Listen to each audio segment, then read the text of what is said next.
नमस्कार मैत्रिणींनो, आज आपण बनवणार आहोत इडली सांबार. इडली सांबार बनवण्यासाठी या ठिकाणी 3 कप तांदूळ घेतलेले आहेत आणि 1 वाटी उडीद डाळ घेतलेली आहे. ती दिवसभर पाण्यामध्ये भिजवून रात्री वाटून घेतलेली आहे. अशा प्रकारे आपले बॅटर तयार झालेलं आहे.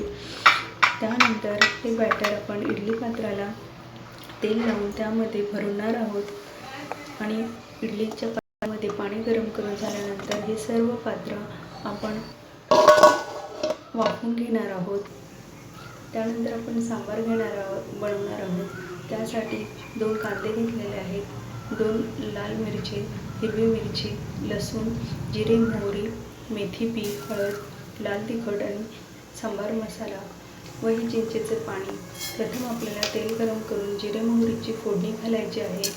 त्यानंतर आपल्याला मेथी दाणे घालून घ्यायचे आहेत. मेथी दाणे घालून झाल्यानंतर आपल्याला कढीपत्ता घालायचा आहे. कढीपत्ता घातल्यानंतर हिरवी मिरची आणि लाल मिरची घालून घ्यायची आहे व चिरलेला कांदा यामध्ये घालून घ्यायचा आहे. हे कांदा आपल्याला व्यवस्थित परतवून घ्यायचा आहे.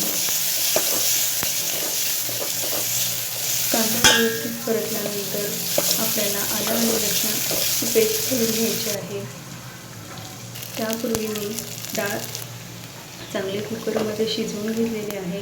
डाळ शिजत असताना देखील कांदा घालून घेतला तरी चालतो. यामध्ये शेवग्याच्या शेंगा, वांगं हे देखील घालून शिजवून घ्यायचं आहे. हे पहा, आपण शिजवलेली डाळ आता यामध्ये घालून घेत आहोत व त्यामध्ये आपण चिंच गुळाचं पाणी घालून घ्यायचं आहे. चवीनुसार मीठ घालून घ्यायचं आहे. अशा प्रकारे आपले सांबार तयार झालेलं आहे. हे पहा, चिंच गुळाचं पाणी आपण घालून घेणार आहोत. त्यानंतर थोडी कोथिंबीर घालणार आहोत व हे मिश्रण व्यवस्थित ढवळून एक उकळी आणून घेणार आहोत. अशा प्रकारे आपले सांबार तयार झालेलं आहे. सांबाराला जर तुम्हाला थिकनेसपणा हवा असेल तर या ठिकाणी मी भाजलेली डाळ आणि तांदूळ वाटून घेतलेलं आहे व हे 1 चमचा मिश्रण आपण पाण्यामध्ये मिक्स करून देखील यामध्ये घालू शकता. त्यामुळे आपले सांबार छान होते. आपली इडली शिजली आहे की नाही हे पाहूयात. ही पहा, आपली इडली शिजलेली आहे आणि सांबार देखील तयार झालेला आहे. आता आपण डिश सर्व करूया. ही पहा, आपली स्पॉन्जी इडली तयार झाली आहे. ही रेसिपी आवडली तर लाईक करा, शेअर करा आणि सबस्क्राईब करायला विसरू नका.